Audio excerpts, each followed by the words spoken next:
Ce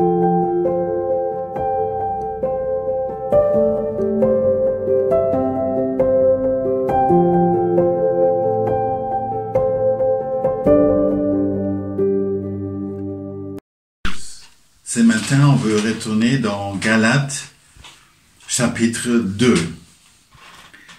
Donc, Paul, qui écrit à Galates, les églises dans la région de Galates, il commence au verset 1 avec ce verset. Puis, 14 ans après, je suis retourné à Jérusalem avec Barnabas. Je pris aussi Tite avec moi. Je suis retourné parce que Dieu m'avait dit de le faire.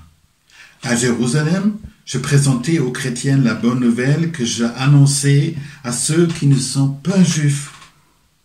Je l'ai aussi présenté aux responsables de l'Église dans une réunion à part. En effet, je ne voulais pas que mon travail d'aujourd'hui et d'hier soit perdu. Mais on ne m'a même pas obligé, Tite, qui était avec moi et qui est grec, à se faire circoncis. Pourtant, des faux frères le voulaient. Paul est arrivé à Jérusalem, chez les disciples, les apôtres qui étaient aussi disciples. Et il a dit, après 14 ans. Donc, qu'est-ce qu'il y avait avant 14 ans? Il y a 14 ans. Il y a 14 ans, il y avait un événement dramatique, et il y avait la conversion de Paul. Comment c'est arrivé? Paul, son nom avant était Saül. Et lui, il a persécuté les chrétiens. Il était terrible. On dirait comme la Gestapo. Il a cherché partout les trouver, ces chrétiens.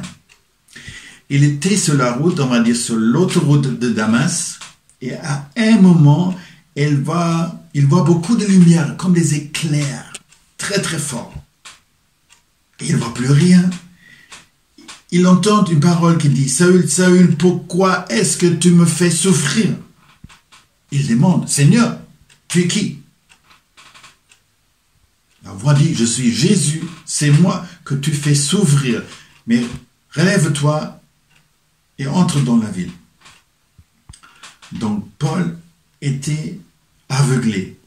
Les autres qui étaient avec lui avaient aussi entendu cette voix. Donc il arrive à Damas et le Seigneur envoie Ananias. Ananias vient, il lui pose la main sur la tête, il est guéri. Il voit de l'eau. Il se convertit. Il se fait baptiser. Il change sa vie. Il croit vraiment que Jésus, c'est le Fils de Dieu. Il croit à l'Évangile. Il commence à prêcher l'Évangile. C'est énorme. Mais ça fait bientôt peur aux chrétiens parce qu'ils connaissaient que le terrible Saul qui persécute. Donc ça prend quelques années avant qu'il y ait une certaine confiance et ça prend au total 14 ans avant que Paul va à Jérusalem. Donc il va là-bas et les apôtres et les disciples de Jésus l'acceptent. Il dit seulement « Va continuer ta mission ». La mission c'était quoi? La mission, c'était, Ananias avait dit, Paul, le Seigneur t'appelle pour évangéliser les étrangers, les non-juifs. Ça, c'était sa mission et c'était reconnu par les autres apôtres. Ils disent seulement, ils nous ont seulement demandé de nous souvenir des pauvres de leur église et je le fais de tout mon cœur. Parallèlement, il y avait des chrétiens plan juif qui sont aussi venus et parlaient de la circoncision et tout ça, mais Paul les a bien expliqué que ça c'est pas la loi, ça c'est pas la foi en Jésus. Donc il les a repoussés. Et un peu plus tard, c'est Pierre qui arrive en Antiochie, c'est on va dire au nord de Liban ou en Syrie. Et d'abord, il mange avec les non-juifs, les étrangers, ceux qui sont devenus chrétiens. Et après, il y a des frères qui viennent de Jérusalem. Et là, ils se cachent. Ils ne mangent plus avec ces nouveaux chrétiens. Et là, Paul, devant tout le monde, il prend la parole et dit « Pierre, ça ne va pas. Tu es hypocrite. une fois tu manges avec eux, et quand il y a des gens de Jérusalem, tu te caches.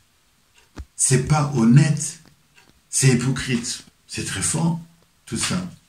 Ça nous demande aussi, est-ce que nous sommes différents de lundi à samedi, et le dimanche, on est un dimanche, on est un chrétien de dimanche, et lundi à samedi la semaine prochaine, on est peut-être différent quand on est au travail que qu'on est à l'église. À la fin du chapitre 2, Paul explique bien qu'on est sauvé par croire au Christ. On n'est pas sauvé parce que on obéit aux lois. On n'est pas sauvé parce qu'on a une certaine nationalité.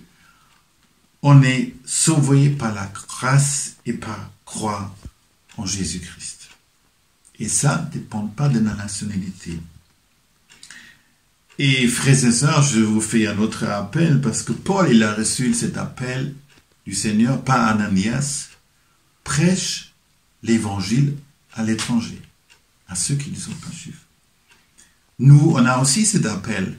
Quand nous lisons Matthieu 28 ou Marc 16, on a cet appel de prêcher l'évangile aux étrangers. Et si on ne prêche pas, on ne parle pas, on peut leur donner un traité. On peut même leur mettre un traité dans la boîte aux lettres. On peut les inviter pour le concert gospel en novembre. On a 1000 manières.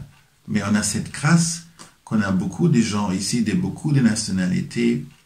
Et le Seigneur nous a clairement dit, il veut que l'évangile soit prêché à toutes les nationalités. Comme ça, je vous souhaite une bonne semaine de témoignage et de partager l'évangile. Bonne semaine à vous.